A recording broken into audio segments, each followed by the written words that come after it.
Tanango, histoire ya vrai. Esalema na mokili, moto abete tembete. Auta na likolo, mokili ya botami. Vivons avant la vie, oh mon santu. Histoire ya bomo ya bato ezali solo oyo ya boma. Avant biso tozala na bomoi. Azali alpha et omega, ebandeli pesuka.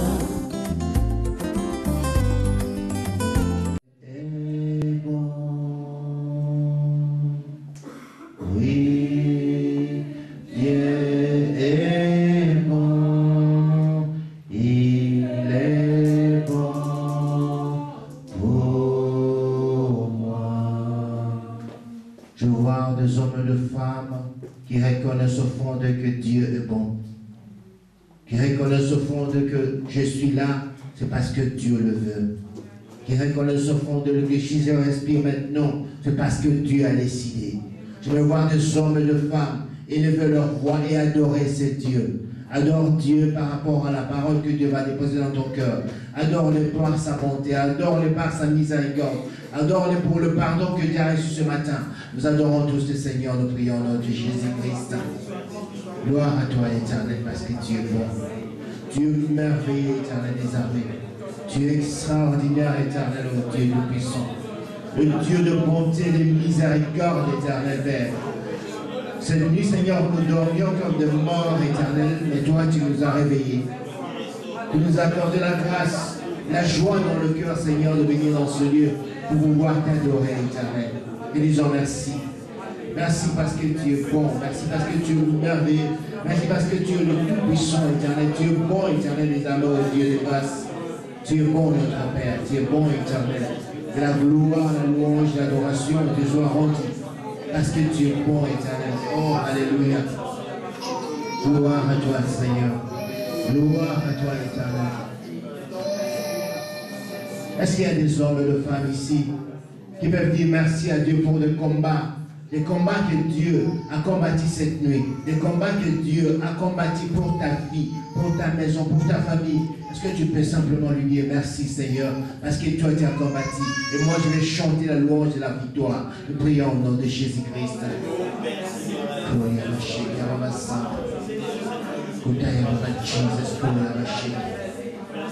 Oh, alléluia. Tu es bon, Éternel des armées. Dieu merveilleux, Éternel, ô Dieu tout-puissant. Dieu bon, Éternel, ô Dieu des armées. À toi la gloire, à toi la puissance éternelle. À toi la puissance éternelle, ô Dieu. Merci. Je veux que nous puissions encore dire merci à ce Dieu parce qu'il veille sur nos vies. Il veille sur nos familles, il veille sur nos enfants, sur nos parents, sur nos maisons. Nous prions au nom de Jésus.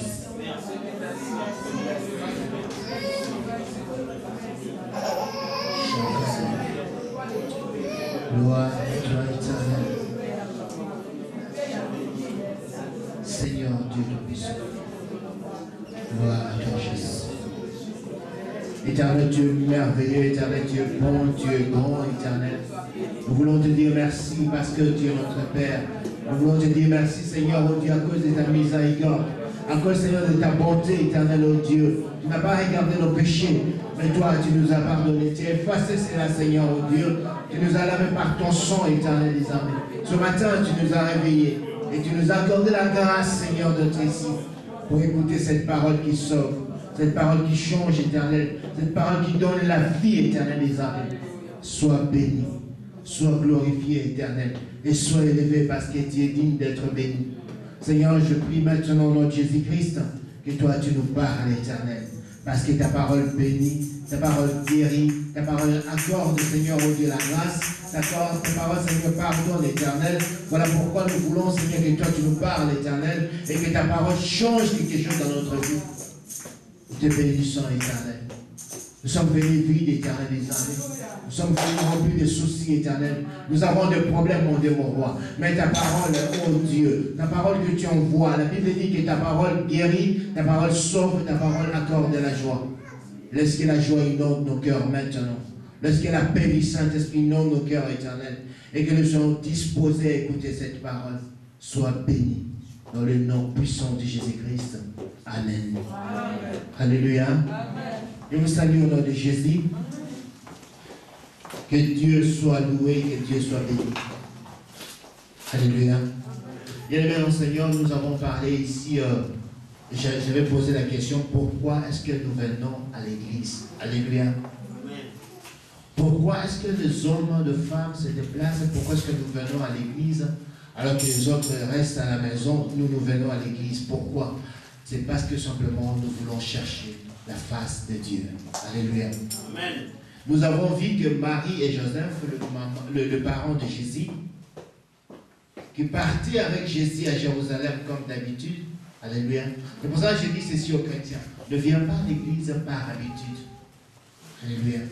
Ne viens pas à l'église par habitude. Ne viens pas à l'église pour faire plaisir à quelqu'un. Mais viens lorsque tu sens que ton cœur te pousse pour venir chercher la face de Dieu. Marie et Joseph partaient avec Jésus, avec l'enfant Jésus, chaque année à Jérusalem. La Bible dit qu'ils partaient à une fête. Alléluia. C'était par habitude. Vous savez, lorsque vous faites quelque chose par habitude, vous n'allez plus comprendre le sens même de cette chose. Parce que ça vient d'habitude. Lorsque je regarde dans nos églises, les gens ne grandissent pas parce que nous venons à l'église par habitude. Des fois, nous ne comprenons même pas pourquoi nous sommes là. Alléluia. Des fois, nous ne comprenons même pas. Nos églises, ça devient comme en Afrique, on avait les enfants qui partaient le matin, les autres l'après-midi. Donc c'est dimanche, les autres viennent, l'autre dimanche, ils vont rester à la maison, les autres vont venir. Et on fait des tours comme à l'école. Alléluia. Parce que simplement, j'observe le chrétien, je dis que nous ne comprenons pas ce que nous venons faire à l'église. Marie et Joseph, ils sont partis ensemble avec le petit Jésus. Mais vous savez curieusement, au moment de retour, ils ont oublié qu'ils n'avaient plus Jésus avec eux. Alléluia. Ils se sont rendus compte. Nous marchons, nous les chrétiens, nous marchons comme sur un boulevard, sur l'autoroute. Nous marchons, mais des fois nous ne nous rendons pas compte qu'on n'a plus Jésus avec nous. C'est pour cela que j'avais demandé, j'ai dit ceci que, pose-toi la question, est-ce que j'ai encore Jésus avec moi? Alléluia. Le parent de Jésus, de personne. Vous savez, physiquement, Marie et Joseph connaissaient Jésus mieux que nous. Nous prétendons connaître le Seigneur, comme j'avais dit que les évangéliques prétendent connaître Jésus mieux que toutes les religions. Les évangéliques croient qu'ils ont le monopole de Jésus. Je regardais même à l'internet où les évangéliques qui discutaient, ils disaient que Jésus était un chrétien. Est-ce que Jésus était un chrétien? Alléluia. Amen. Je pose cette question. Est-ce que Jésus était un chrétien? Nous allons le développer le mardi à l'éthique biblique. Alléluia. Amen. Viens à l'éthique biblique pour grandir, mon frère. Est-ce que Jésus était un chrétien? Ils ont fait tout un débat de pasteurs, des enfants de Dieu qui étaient là, qui discutaient si Jésus était un chrétien. Non, Jésus n'était pas un chrétien. Alléluia. Amen. Le mot chrétien est venu après la mort de Jésus. Donc Jésus n'était pas un chrétien. Pourquoi nous venons à l'église? Ils ont oublié qu'ils n'avaient plus Jésus avec eux. Peut-être nous nous promenons, nous croyons que nous avons encore Jésus. Mais bien aimé dans le Seigneur, j'avais dit ceci, observons bien notre vie, regardons bien à l'intérieur de nous, est-ce que nous avons encore Jésus? Mais de grâce, Marie et Joseph se sont rendus compte qu'ils avaient perdu Jésus. Alléluia. Amen. Ils se sont rendus compte. La grâce, c'est quoi? Ils avaient la grâce de se rendre compte. Ils ont fait l'examen de conscience, ils ont dit non, on marche seul. Il n'y a plus l'enfant avec nous. Il n'y a plus Jésus avec nous. Est-ce que les chrétiens peuvent faire cet examen-là de conscience? De voir si réellement j'ai Jésus avec moi. Vous savez pourquoi est-ce que j'ai dit que nous, les chrétiens, nous sommes tellement hypocrites? Parce que personne parmi nous, à commencer par moi, dira que non, pasteur, moi je n'ai plus Jésus avec moi. Tout le monde va dire que moi, j'ai Jésus avec moi, je connais le parfum de Jésus, tout cela, tout cela. Mais vous savez, aujourd'hui, on va parler de l'attitude d'un chrétien. Alléluia. L'attitude de celui qui a Jésus avec lui. L'attitude de celui qui n'a pas perdu Jésus. De celui qui a retrouvé Jésus à l'église. Quelle est son attitude? Nous allons parler de cela aujourd'hui. Lorsque Joseph et Marie ont retrouvé Jésus, la Bible dit qu'ils ont pris cet enfant, ils l'ont ramené à la maison. Alléluia. C'est pour ça que j'avais dit que lorsque tu vois qu'il y a des troubles dans ta maison, lorsque tu vois que tu sens que je n'ai plus Jésus avec moi, parce que là où il y a Jésus, il y a la paix, mon frère. Alléluia. Là où il y a Jésus, il y a la joie. Lorsqu'il n'y a plus la joie dans nos maisons, lorsqu'il n'y a plus la joie dans notre cœur, lorsqu'il n'y a plus la paix dans notre cœur, la paix, ce n'est pas l'argent. Alléluia. Amen. On peut avoir l'argent, mais on n'a pas la paix. On peut avoir l'argent, mais on n'a pas la joie. La joie, la paix, ce n'est pas l'argent, ce n'est pas ça, la paix. Lorsque nous remarquons que dans notre vie, rien ne va, il y a des troubles, il y a des problèmes, il y a ceci, posons-nous la question, la vraie question, est-ce que Jésus est encore là? Parce que la présence de Jésus apporte la joie, apporte la paix. Les parents de Jésus se sont posé la vraie question. Et ils se sont rendus compte qu'il y avait plus Jésus. Alors ils sont partis et ils ont ramené Jésus. Où est-ce qu'ils ont trouvé Jésus? Dans l'église. Alléluia. Ils ont trouvé Jésus en train de prêcher la parole devant de grandes personnes. Alors ils ont pris Jésus et ils sont rentrés avec à la maison. Est-ce que toi tu as pris Jésus et tu es rentré avec à la maison? Nous allons voir l'attitude de celui-là qui a Jésus. De celui-là qui a amené Jésus à la maison. Bien aimé dans le Seigneur, je n'ai pas dit que depuis combien de temps tu as eu ton baptême. Tu peux avoir le baptême, ça fait 40 ans, mais rien ne change dans ta vie. Alléluia. Tu peux avoir le baptême, tu peux parler en langue. Le fait de parler en langue, ça ne peut pas dire que Jésus est en toi. Il y a une église ici, ils appellent ça une église, mais moi j'appelle ça carrément une secte, où l'on apprend comment parler en langue. Alléluia. Je ne cite pas le nom de l'église. Où l'on apprend comment parler en langue. Il donne aux fidèles de bandes enregistrées, va imiter ça et tu vas commencer à parler en langue. Et de telles personnes, vous dites que cette langue-là vient du Saint-Esprit, non. Le fait de parler en langue, que ça ne vous impressionne pas. Alléluia. Amen. Ce sont des signes extérieurs de gens qui ne connaissent pas le Seigneur. Parler en langue, c'est bien. Prier en langue, c'est bien. Alléluia. Mais cela ne doit pas impressionner un enfant de Dieu. Amen. Mais la vraie question, est-ce que j'ai encore Jésus en moi? Est-ce que Jésus est encore dans mon cœur? Parce que nous disons que Jésus habite dans notre cœur. Est-ce que Jésus est encore dans notre cœur? Parce que dans notre cœur, il y a tellement de choses, il y a tellement de rancune, il y a tellement de manque de pardon, il y a tellement de problèmes. Est-ce que Jésus peut habiter avec des choses comme ça? Nous prenons nos Bibles, nous allons lire rapidement juste un petit texte dans le livre de Luc. Luc 2. Luc 2, nous allons lire 51 à 52. Je lis au nom de Jésus, Luc 2, 51 à 52. Puis il descendit avec eux pour aller à Nazareth et il leur était soumis. Sa mère gardait toutes ces choses dans son cœur. Et Jésus croissait en sagesse, en stature et en grâce devant Dieu et devant les hommes. Alléluia. Devant Dieu et devant les hommes. Parce qu'il y a des chrétiens qui disent ceci: je n'ai pas de compte à rendre aux hommes, j'ai le compte à rendre seulement à Dieu. Alléluia. Regardez-moi. Lorsque tu ne respectes pas les hommes, comment peux-tu respecter Dieu? Toi qui n'as pas de compte à rendre aux hommes, tu as seulement de compte à rendre à Dieu. Mais regardez ici. La Bible dit ceci, que Jésus, lorsque Joseph et Marie ont pris Jésus, ils sont rentrés avec à la maison. La Bible dit que cet enfant grandissait, croissait. Alléluia.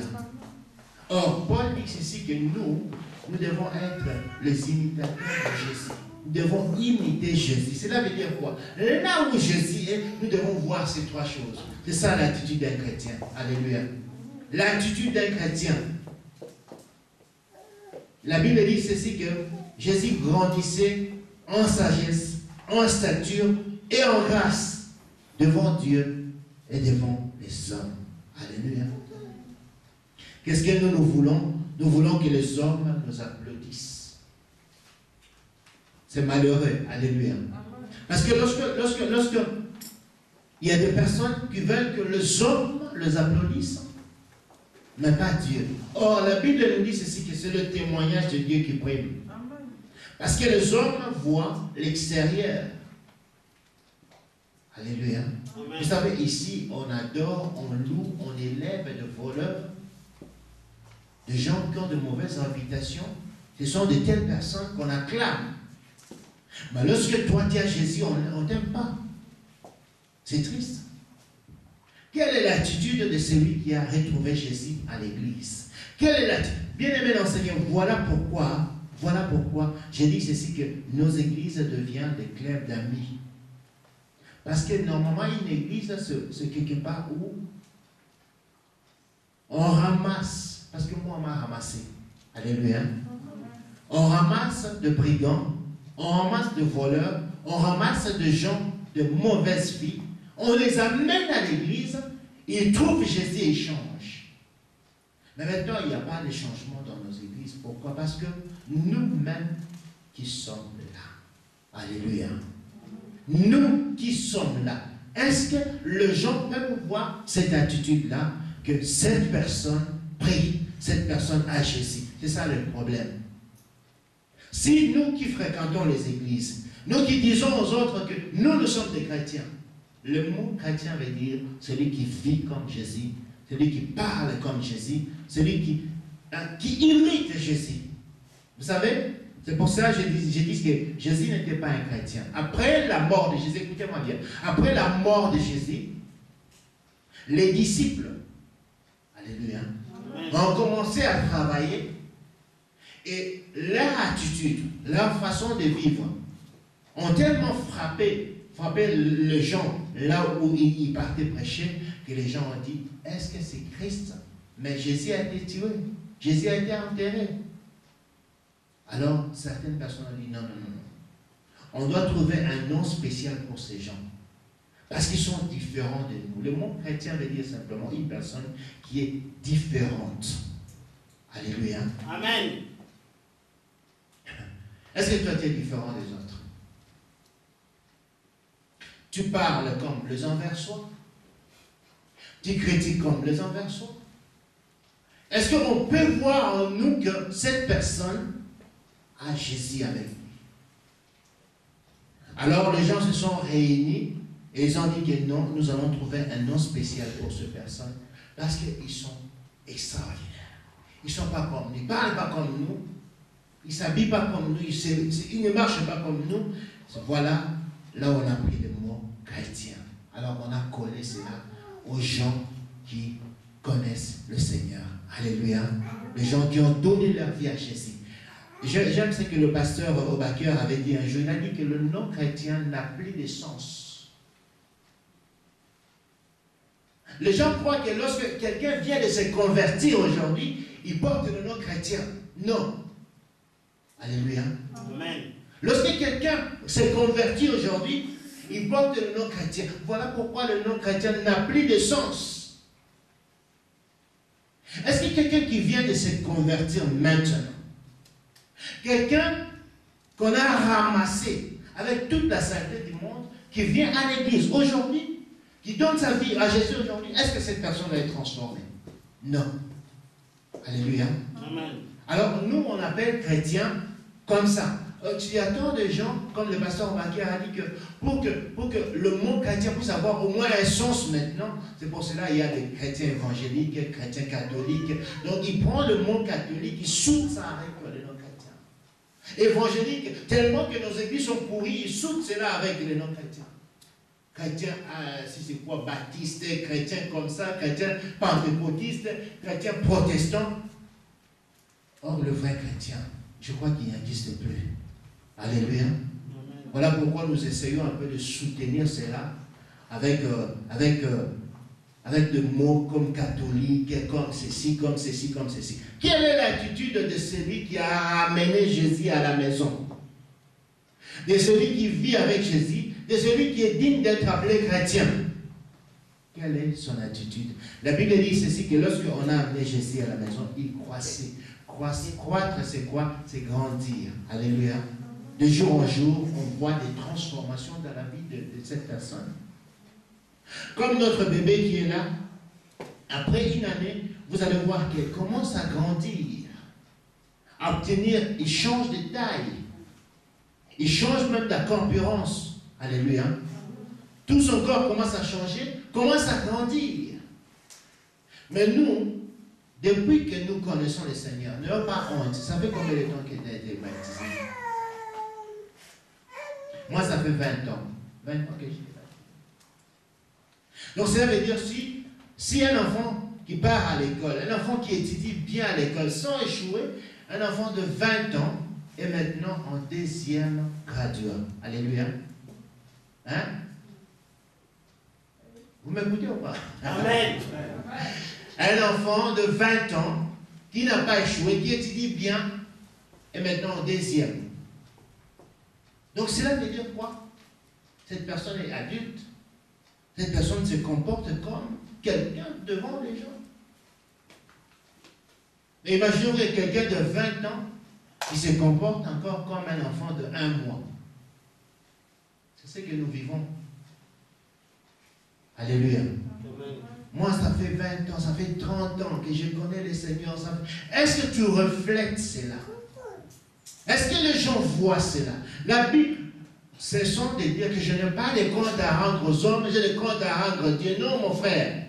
La Bible dit ceci, que Jésus grandissait, croissait devant Dieu et devant les hommes. Alléluia. Donc, Dieu témoignait, disait que celui-ci est le Fils de Dieu, celui-ci c'est mon Fils, et les hommes aussi ont dit que oui, cette personne c'est l'enfant de Dieu. Cette personne, nous le voyons différent. Il faudra qu'autour de nous, que les gens commencent à dire cela. Ils grandissaient, la Bible dit qu'ils grandissaient en sagesse. La sagesse c'est quoi, mon frère? La sagesse, c'est le comportement d'un individu. Alléluia. Les comportements d'une personne. Comment nous nous comportons devant les gens? La sagesse, ce n'est pas l'intelligence. Tu peux avoir des diplômes, le plus haut diplôme à l'université, mais tu n'as pas de sagesse. Alléluia. C'est le comportement d'une personne. Bien aimé, Luc dit ceci que l'âge de quelqu'un, alléluia, on peut mesurer l'âge de quelqu'un par son comportement. Ce n'est pas l'âge que toi tu as sur ta carte d'identité. Je vois des personnes qui ont 50 ans, qui ont 60 ans, mais qui se comportent comme un enfant de 8 ans. Mais vous prenez un enfant de 8 ans, vous voyez que cet enfant est mûr. Alléluia. La sagesse, c'est le comportement d'un individu. Le comportement que nous avons. Nous disons aux gens que nous avons Jésus, que nous connaissons le Seigneur. Mais comment nous nous comportons à la cité? Comment nous nous comportons devant les autres? Est-ce que les autres peuvent lire et voir que Jésus est en nous? Parce que Paul dit ceci, que lorsque je vis, ce n'est plus moi qui vis, c'est Christ qui vit en moi. Donc lorsque tu me regardes, tu vois Christ en moi. C'est ça notre problème. Alléluia. L'attitude d'une personne qui a pris Jésus et qui a ramené Jésus à la maison.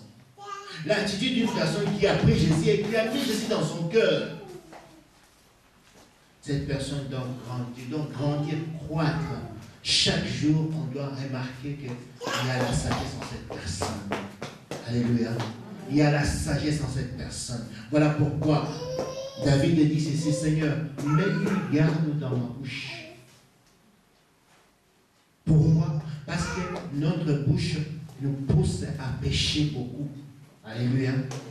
Alors il dit que, vous voyez, lorsque les gens qui ont beaucoup d'argent, de stars de Hollywood, de présidents, tout cela, ils se promènent avec des bodyguards, avec des gardes du corps. Mais David dit ceci, Seigneur, au lieu de mettre des gardes du corps autour de moi, pour qu'on ne puisse pas me tuer avec des balles, prends des gardes, mets ça dans ma bouche. Alléluia. Pourquoi? Parce que que lorsque je veux parler, il dit veille sur mes lèvres. Lorsque je veux parler, tu fermes ma bouche. Il faut que ce qui sort de ma bouche soit des paroles qui bénissent. Alléluia. Des paroles réfléchies. Pourquoi? Parce que tout ce que je vais faire sortir de ma bouche aura des conséquences plus tard. Alléluia. Amen. Tôt ou tard, tout ce que nous faisons sortir de notre bouche aura des conséquences. Alors, un enfant, ou bien un chrétien, une personne qui est sage, doit marcher en disant que tout ce que je vais dire, demain, ça va se retourner contre moi. Bien demain, il y aura une conséquence. Alléluia. Est-ce que nous réfléchissons comme ça? Non, nous ne réfléchissons pas comme ça. Nous faisons sortir tout ce qui monte dans notre, je ne sais pas, de notre cœur ou bien de notre... Donc, tout ce qui vient, ça sort. Voilà pourquoi David a dit, Seigneur, j'aimerais marcher comme un homme sage. Un homme sage, c'est quelqu'un qui est prudent. Alléluia. Et la prudence, on nous dit ceci que je dois réfléchir avant de poser l'acte.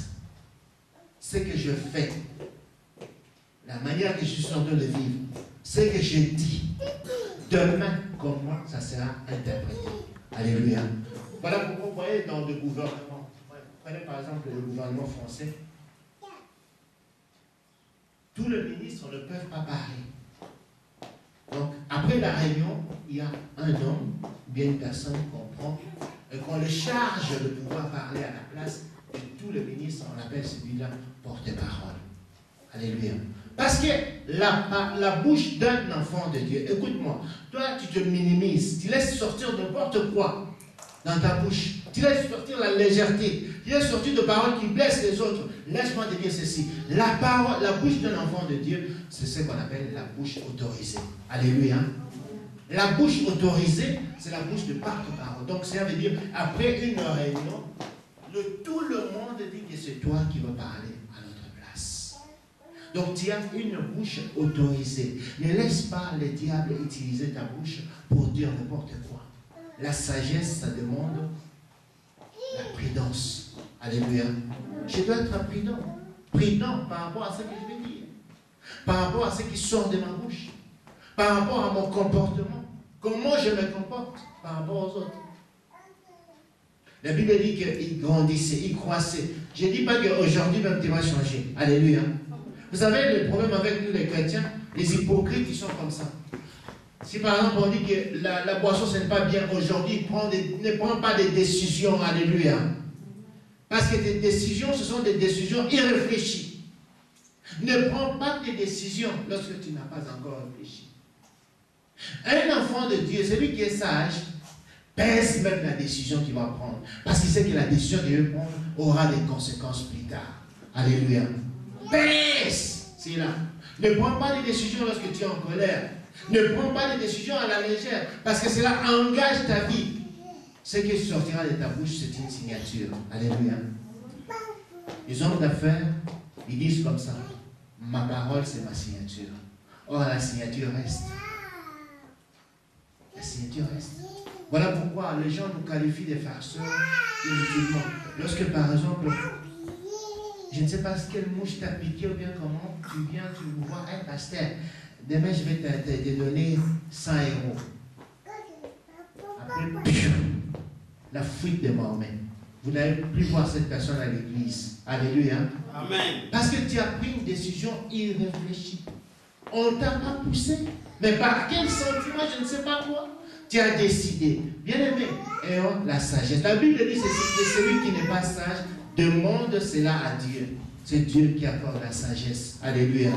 Les comportements, l'attitude d'un enfant de Dieu. Un enfant de Dieu doit marcher avec la sagesse. Si nous n'avons pas la sagesse, nous allons mourir nous-mêmes et entraîner aussi les autres dans notre mort. Alléluia. L'attitude d'un enfant de Dieu, de celui qui a cru le Christ. Des fois, nous insultons. Non, pas nous insultons. Nous faisons insulter notre Jésus par notre comportement, par la légèreté qui sort. Je vais te dire ceci. Je vais trouver ce verset-là. Le mardi, je vais l'amener. La Bible dit ceci que lorsque tu parles avec légèreté, alléluia, légèreté. Donc, ça veut dire, légèreté, c'est quoi? Légèreté, ce sont des paroles irréfléchies, des blagues inutiles. Alléluia. Un enfant de Dieu doit peser ce qu'il dit dans sa bouche, ce qui sort de sa bouche. Des blagues inutiles qui blessent les autres, tu commets de péchés sans le savoir. Parce que tu n'as pas encore pesé, tu n'as pas pesé ce que tu vas dire, ce que tu vas dire. Comment est-ce que nous nous comportons devant les hommes? La Bible dit que Jésus-Christ grandissait, croissait. Ne prends pas une décision, mais va prier à la maison. Alléluia. Amen. Celui qui est sage prie. Dit Seigneur, je ne peux pas enlever cette montagne devant moi. Mais j'aimerais que tu m'accordes la grâce. Je vais grandir chaque jour. Je vais que les hommes et les femmes, que toi, Dieu, tu témoignes et que les hommes aussi témoignent. Parce que le vrai témoignage, Dieu témoigne, les hommes aussi témoignent. Alléluia. Bien aimé, le changement, on le voit. Lorsque quelqu'un change, on sait le voir. Même si toi, tu es humble plus que le mot humble, on sait le voir que cette personne a changé. Même si tu te caches, les gens verront que cette personne a changé. Grandissons en sagesse. Alléluia. L'attitude d'un chrétien, c'est de vivre avec prudence. Celui qui est prudent, je vois les gens qui conduisent, même si vous faites le cours de conduite, on vous dit, conduisez avec prudence. Cela veut dire quoi? Ne causez pas l'accident. Alléluia. Et ne permet pas aussi aux autres de faire l'accident. Tu dois conduire avec prudence. Regardez gauche à droite, regardez devant toi. Est-ce que j'ai une bonne distance? Est-ce que c'est que si je tourne comme ça, je ne causerai pas d'accident? C'est ça la prudence. La sagesse change quelqu'un. Alléluia. La sagesse va pousser les autres à venir vers toi pour te demander des conseils. On le voit, on se le voit. Parce que Jésus-Christ, la Bible dit qu'ils ont remarqué que cet enfant grandissait, donc croissait en sagesse. Il avait la sagesse, la prudence, c'est ça. Alléluia. J'entends beaucoup de personnes nous donner l'exemple de Jean-Baptiste. Vous connaissez Jean-Baptiste? Le prophète de Dieu. Il a prophétisé un jour, il a dit à Hérode, il a dit que cette femme-là ne peut pas être ta femme parce que c'est la femme de ton frère. C'est vrai ce qu'il a dit. Écoutez-moi, c'est vrai ce qu'il a dit. Alléluia. C'est vrai ce qu'il a dit. Mais est-ce que Dieu lui a demandé de dire cela? C'est ça le problème. Tu connais quelque chose qui est vrai. Alléluia. Mais est-ce que Dieu t'a dit de dire cela? Jean-Baptiste savait parce qu'il était prophète. Il savait que ce que tu fais là, ce n'est pas bien. Tu ne peux pas prendre la femme de ton frère. C'était la vérité. Alléluia. C'est vrai ce qu'il a dit. Mais est-ce qu'il était autorisé de dire cela? Non. C'est ça ce qu'on appelle la sagesse. Nous connaissons beaucoup de choses. C'est une erreur grave de vouloir tout savoir sur un verse. Tout savoir. Alléluia. Tout savoir. Donc, nous voulons tous. Non, ce n'est pas l'attitude de l'enfant de Dieu. Ce n'est pas l'attitude de quelqu'un qui est ça. Vous savez, lorsque vous voulez tout savoir sur les autres, Dieu, écoutez-moi, Dieu, il fera quelque chose qu'on puisse essayer d'écouter, parler de toi. Alléluia. Non, écoutez-moi très bien. Il faudra que nous puissions changer aussi notre attitude. Lorsque toi, tu veux parler des autres, tu veux parler des enfants des autres, Dieu fera quelque chose parmi tes enfants, afin qu'on parle aussi de tes enfants. Alléluia. Tu veux parler de mal de mari des autres, Dieu fera un jour quelque chose avec ton mari, afin qu'on parle de toi.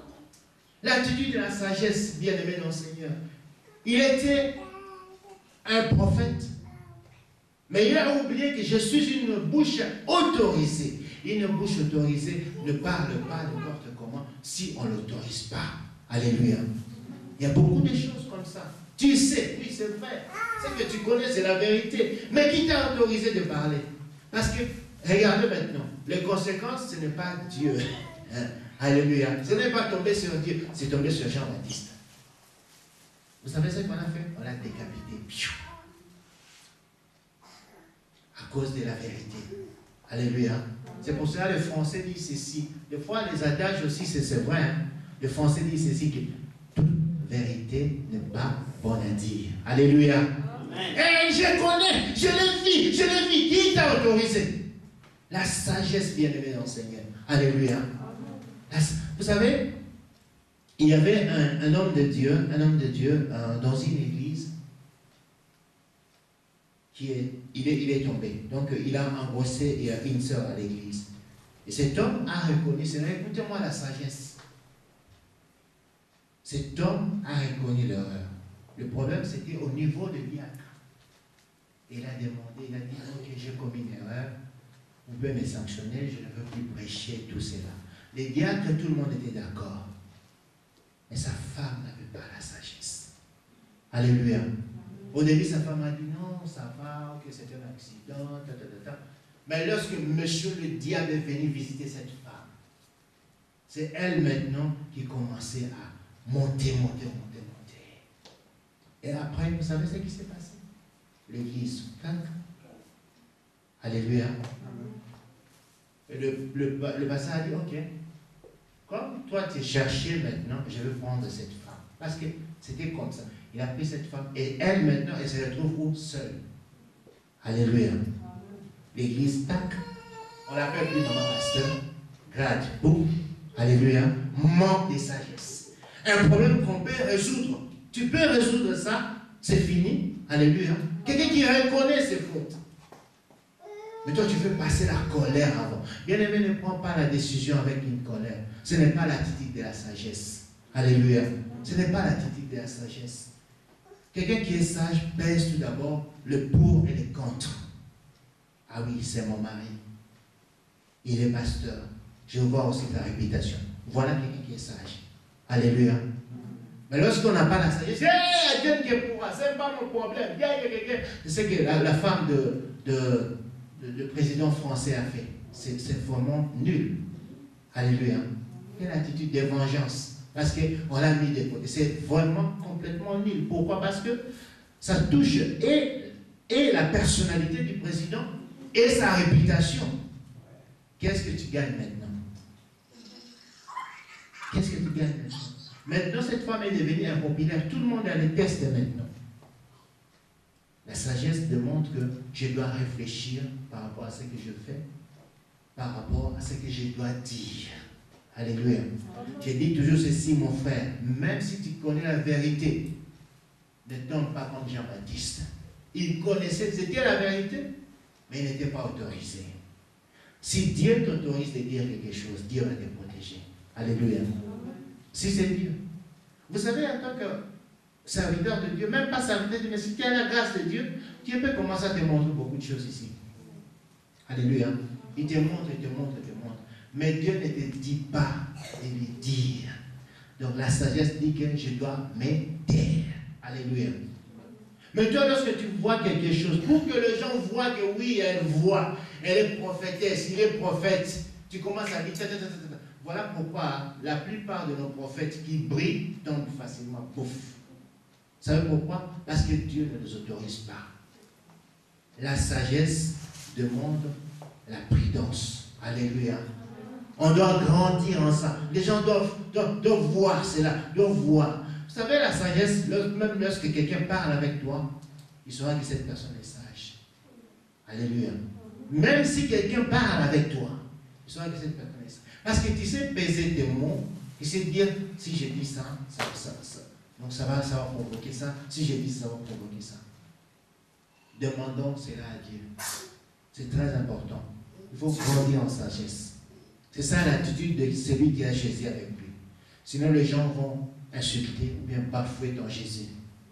Alléluia. Les gens ne vont plus considérer ton Jésus. Même si tu cries, moi j'ai Jésus, moi si je prie, le ciel tombe, c'est ton problème. Les gens ne voient pas ça. Les gens doivent voir cette attitude-là en toi. Doivent voir que cette personne a la sagesse. Alléluia. C'est ça l'attitude d'un chrétien, de celui qui a trouvé Jésus. Ou bien, nous n'avons pas encore trouvé Jésus. Vous savez, vous pouvez être à l'église pendant 50 ans, mais vous n'avez pas encore trouvé Jésus. Il est perdu quelque part. Comme comme Marie et Joseph. Alléluia. L'attitude d'un chrétien. Deuxième attitude d'un chrétien, la Bible dit que Jésus grandissait en stature, en notoriété. La notoriété, la stature, veut dire simplement la réputation. Alléluia. La réputation de celui qui a Jésus. Bien-aimé dans le Seigneur, celui qui a Jésus. Paul dit que lorsque je vis, lorsque tu me regardes, tu ne me vois plus, mais tu commences à voir Jésus. Alléluia. Amen. Et lorsque l'on voit Jésus en toi, ta notoriété va changer. La réputation va changer. Alléluia. Quelle est la réputation que nous traînons maintenant? Quelle est la réputation que toi tu traînes? Quelle est la réputation que moi je traîne? Lorsqu'on dit, tu pries chez qui? Chez le pasteur? Ah, farceur. Est-ce que ça c'est une bonne réputation? Alléluia. Amen. Non, dites-moi un peu. C'est une bonne réputation. Lorsqu'on qualifie ton pasteur de farceur, on décide simplement le nom. Même si quelqu'un voulait venir, c'est qui? Ah, farceur, je ne viens plus. Pourquoi le chrétien ne veille pas sur leur réputation? Alléluia. Nous faisons n'importe quoi. Nous ne veillons pas sur notre... Vous savez, des fois, moi je me promène beaucoup dans des trams, dans des bus. C'est là où tu vas découvrir beaucoup d'hypocrites, des chrétiens hypocrites, de faux chrétiens. Tu vas les découvrir dans les bus et dans les trams. J'étais dans, je ne sais pas, dans un bus ou dans un tram, et une femme, maman pasteur, alléluia, amen, qui passe une autre personne dans une table d'opération. Dans les trams. Et vous savez, les africaines, elles ont, comment on dit ça, des microphones dans leur voix. Alléluia. Des microphones dans leur voix. Quelqu'un qui est à 0 mètre, comme ça, là, à 0 mètre, mais qui parle comme si quelqu'un est à 10 mètres. Oui, mais c'est quoi? Quelqu'un est à 0 mètre. Des microphones, il faut régler ça. Alléluia. Elle criait là dans les trams, elle criait dans les trams. Maintenant, notre femme était assise comme ça. Elle m'a vu.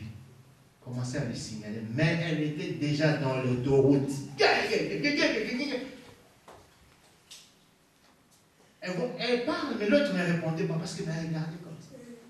Elle était la 5e vitesse. Pour le temps de freiner, elle se retourne comme ça. Descend directement. Alléluia. Quelle réputation qui traîne autour de toi? Quelle réputation? Vous croyez que les gens peuvent nous suivre si nous traînons des réputations que nous avons maintenant? Alléluia. Amen. Non.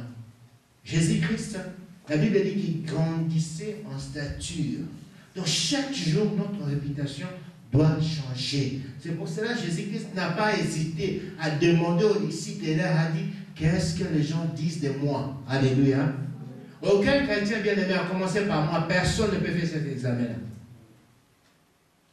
Vous me croyez que moi, je peux me mettre là au centre, je prends les gens, je dis, dites, qu'est-ce que vous dites de moi? Parce que je n'ai pas encore fait un travail au fond de moi. Mais Jésus-Christ, lui, parce qu'il savait que j'ai une bonne réputation, il a osé demander, il a dit, qu'est-ce que les gens disent de moi? Alléluia. Qu'est-ce que les gens disent de moi? Qu'est-ce que les gens peuvent dire autour de moi? Alors, qu'est-ce que tes amis de l'école disent de toi? Tu peux leur demander?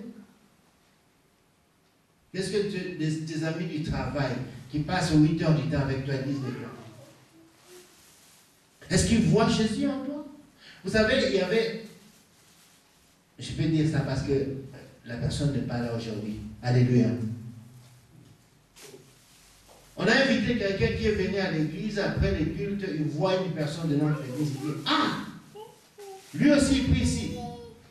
Moi j'ai dit, pourquoi? Ah! Alléluia. Donc imagine-toi que quelqu'un qui s'étonne que toi tu pries. Mais cette personne est à l'église, ça fait longtemps. Incroyable. Quelle est la réputation que tu traînes? Bien aimé, l'attitude d'un enfant de Dieu. On doit les connaître par la réputation. Alléluia. Vous savez, chez nous, avant, chez nous en Afrique, dans nos villages, lorsque tu veux épouser une fille dans une famille quelconque, on fait des enquêtes. Alléluia. On fait des enquêtes. Chez nous, on faisait cela, des enquêtes. Même si tu vois une fille très belle, plus que la beauté, on demande, c'est la fille de qui? Alléluia. Juste le nom de la famille, hey! N'ose pas entrer là-bas. N'ose pas entrer là-bas. Juste le nom de la famille. Ça, c'est la réputation que nous prenons. Mais la Bible dit que lorsque nous sommes devenus chrétiens, nous sommes de nouvelles personnes, de nouvelles créatures. Une nouvelle créature, c'est une personne que son passé est vraiment passé. Alléluia. Moi, j'aime que des gens parlent de nous dans l'église ici. Ils disent que, ah, ça c'est le pasteur qui il faisait. J'aime ça. Alléluia. Parce que tu ne effaceras pas dans la mémoire des gens ton passé. Il faisait. Oh, gloire à Dieu. Mais pas il fait maintenant. Alléluia. Quelle réputation est-ce que nous traînons? Un enfant de Dieu, l'attitude, mon frère. Dans ton quartier, on te connaît, on a déjà collé les noms. Et toi, tu ne connais pas. Pourquoi? Parce que notre attitude ne reflète pas l'image de Jésus. Jésus a osé demander aux autres qu'est-ce que les gens disent de moi. Est-ce que nous pouvons oser? Est-ce que nous pouvons oser? Alléluia. Mais le problème avec nous les chrétiens, c'est que lorsque tu oses demander aux gens, les gens te connaissent déjà, ils ne peuvent pas te dire la vérité. Alléluia. Parce que s'ils te disent la vérité, oh! Cette personne risque de recevoir des cailloux. Alors, on joue tellement l'hypocrisie plus que l'hypocrisie. Comment vous trouvez à l'église? Oh, tu es le super pasteur. Oh, toi, vraiment, oh, il n'y a pas de pasteur comme toi. Mais c'est des mensonges. Alléluia. Pourquoi? Parce que les gens n'osent pas dire la vérité. À cause de notre attitude. Quelle est la réputation que nous traînons? Un enfant de Dieu doit croître en stature. Alléluia. Doit changer sa réputation. Je lis quelque part dans Proverbe 22, 1, la réputation prévale. Donc la réputation prévale plus que la richesse. Alléluia. La réputation de quelqu'un, c'est plus que la richesse. La réputation de quelqu'un, c'est plus que les diplômes. La réputation de quelqu'un, c'est plus que tout ce que tu peux imaginer. Alléluia. Lorsque tu traînes une mauvaise réputation, on te regarde, on dit, ah, elle, oui, elle a l'onction, mais. C'est toujours accompagné de mais. Alléluia. C'est toujours accompagné de mais. Elle a l'onction, mais, ah, elle a ceci, ah, il a ceci, ah. Ce n'est pas bien pour un enfant de Dieu. Alléluia. Ce n'est pas bien. Nous devons croire. Donc, ça veut dire quoi? Les gens qui m'ont vu aujourd'hui, lorsqu'ils vont me voir dans une semaine, même si je sens sans problème de grave, mais moi qui est parti. Alléluia. C'est comme ça qu'un enfant de Dieu doit grandir. Quelle est la réputation que nous avons? Des gangs, des Yankees. À l'église, mais Yankees. Alléluia. À l'église, même, je ne sais pas quoi. Et la dernière chose que Jésus-Christ grandissait avec, c'était la grâce. Alléluia. Là, la grâce, tout le monde dit que oui, nous sommes maintenant dans une période de la grâce. Non, la grâce doit grandir en nous. La grâce, c'est une faveur. Une faveur, quelque chose qu'on ne mérite pas, qu'on nous accorde par Dieu. Alléluia. C'est une faveur. La bonté. Est-ce que les gens peuvent dire que tu es bon? Non pas parce que tu donnes les gens des cadeaux. Alléluia. Mais avoir un bon cœur, ça peut se voir. C'est ça la grâce. Alléluia. Vous me comprenez? Regardez-moi. Est-ce que vous me comprenez? Avoir un bon cœur. Hein, non? Tu peux être avec un bon cœur, mais on commence à te profiter de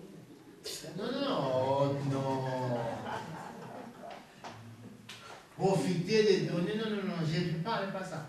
La bonté que moi je parle, la bonté ici, que je vais parler, je vais expliquer ça.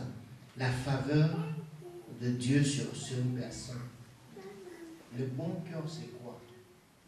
Le bon cœur, c'est une personne qui ne peut pas imaginer quelque chose de mal des autres. Le bon cœur, c'est ça. Le bon cœur, c'est que tu parles là, c'est quelqu'un qui peut donner beaucoup de choses. Je ne sais pas, ça, ce n'est pas le bon cœur. Parce que les sorciers le font. Les sorciers le font. J'étais dernièrement à Kinshasa où je vis une femme qui a une ONG, des orphelins, tout cela, mais c'est une sorcière. Distribuer, donner, ça c'est bien. La Bible dit ceci que même si tu donnes tes vêtements aux autres, même si toi-même tu peux rester nu, mais si tu n'as pas l'amour, alléluia, tu n'as pas l'amour, ça servira à quoi? Donc ça veut dire, la bonté que moi je parle ici, c'est la bonté du cœur. Jésus-Christ grandissait à ça. Vous savez pourquoi il avait cette bonté du cœur? Parce qu'il sait que la grâce, c'est quelque chose que je n'ai pas mérité. Alléluia. La grâce, c'est comme si quelqu'un qui était en prison et qu'on a pris toute la peine, on l'a effacé et on l'a libéré. Celui qui est condamné, lorsqu'on les libère, va maintenant commencer à vivre avec prudence. Dire que je ne peux plus retomber, sinon cette fois-ci, je ne veux pas m'en sortir. Alléluia. Parce qu'il a mérité une grâce. Voilà pourquoi le Seigneur dit ceci. Voilà pourquoi le Seigneur dit ceci dans le fameux Notre Père. Il dit ceci, Seigneur, pardonne nos offenses, pardonne nos péchés, comme nous pardonnons aussi. Alléluia. Nous sommes pardonnés par Dieu parce que c'est une grâce. Alléluia. Dieu nous a pardonnés, c'est une grâce. Bien aimé, on était condamnés. Condamnés à mourir et à partir en enfer. Mais quelqu'un qui prend son enfant, son unique enfant, il donne ça à ta place. Et qu'est-ce que nous trouvons? Nous n'avons même pas la force de lui dire merci. La grâce, c'est ça. Alléluia. Quelque chose que tu ne méritais pas, mais tu le reçois. Les saluts, quelque chose que tu ne méritais pas, mais tu le reçois. Mais qu'est-ce que tu fais de cela? Bien aimé, les saluts, ça se protège. Parce que tu ne le méritais pas. Alléluia. C'est ça, la grâce. La grâce, c'est quelque chose qu'on obtient facilement. Lorsque Dieu nous pardonne, pourquoi est-ce que nous ne pouvons pas pardonner aux autres? Parce que tu l'as reçu gratuitement. Alléluia. Tu l'as reçu gratuitement. Dis-moi un peu l'effort que tu fais lorsque toi et moi, méchants que nous sommes, on se met simplement à genoux, Seigneur, pardonne-moi. Et automatiquement, il pardonne. Alléluia. Et il l'oublie directement. Mais il dit ceci que pardonne nos offenses comme nous pardonnons aussi. C'est ça la grâce. On peut voir que cette personne a la grâce. Alléluia. Par ton attitude, par exemple, quel que soit le problème, tu dis, mon frère, je te pardonne. Alléluia. Regarde Judas. Judas, il vend Jésus. Judas, c'était celui qui était dans la même tribu que Jésus. D'autres disciples n'ont pas fait cela. Donc ça fait mal au cœur de Jésus. D'une façon terrible. Mais à la fin, qu'est-ce que Jésus a fait? Il a dit, mon ami. Alléluia. Jésus lui tend la main et dit que je te pardonne. Ne te suicide pas, sinon tu vas aller en enfer. Mais lui, il avait tellement de remords en lui qu'il s'est suicidé, il est parti en enfer. Mais jusqu'à l'intérieur, il dit Jésus voulait les sauver. Parce que c'est ça la grâce. Nous obtenons quelque chose gratuitement. C'est comme d'autres personnes. Vous savez, il y a des gens qui sont tellement méchants, plus que méchants. Lorsque nous arrivons ici en Europe, vous n'avez jamais entendu ça, les gens qui disent que moi j'ai souffert pour avoir des papiers, lui ne peut pas avoir ça facilement. Alléluia. Il fait souffrir l'autre, parce que moi j'ai souffert pour avoir des papiers. Mais ça c'est quel cœur? Et tu vois de telles personnes dans les églises étendre leurs mains, dire que nous avons reçu la grâce. Même si mon frère, moi j'ai fait plus de 10 ans sans recevoir le papier, même si je l'ai obtenu, c'est grâce à Dieu. Alléluia. Parce qu'il y a encore des personnes qui sont venues avec moi en Europe en 1989, jusqu'à aujourd'hui qui n'ont pas de papiers. qui trimballent. Ils ont fait l'Europe de 12, maintenant c'est l'Europe de 28. Ils sont là en train de tourner, mais depuis 1989. Donc si je l'obtenais, c'est par la grâce de Dieu. Mais comment je peux avoir un cœur comme ça? Au lieu que les gens voient la grâce en moi, je peux avoir un cœur, c'est ça la bonté. Alléluia. Je peux avoir un cœur de dire que parce que moi j'ai souffert, les autres vont souffrir. Non. Un enfant de Dieu ne peut pas. On ne peut pas avoir l'attitude de quelqu'un qui a Jésus. Alors tu peux dire aux gens que j'ai Jésus, mais lorsque les gens ne voient pas ce fruit-là, ce n'est pas Jésus. Alléluia. Moi j'ai souffert, cette personne a souffert. Et vous savez, malheureusement, il y a même des parents qui ont cette attitude-là. Vous savez ça? Il y a même des parents qui ont cette attitude-là. Je connais une fille en Angleterre, ses parents ont souffert pendant 15 ans pour avoir des papiers. Ils ont appelé cette fille, elle est maintenant à Londres. Ses parents ne veulent pas lui donner des papiers. Tu vas demander l'asile, tu vas souffrir comme nous on a souffert. Mais ce sont des chrétiens. Incroyable. Quelque chose que tu reçois gratuitement. Pourquoi ne pas donner aux autres gratuitement? Alléluia. Lorsqu'il y avait le problème de Monica, la secrétaire de Clinton, on voulait la destituer le président. J'ai aimé l'attitude de cet homme. À cette époque-là, Clinton n'était même pas chrétien. Comment est-ce que le païen peut comprendre des choses que nous ne comprenons pas? Alléluia. Après que l'histoire était finie, on vient demander au président Clinton, on dit que est-ce que tu veux maintenant porter plainte parce qu'on a sali ta réputation? Vous savez la réponse de Clinton?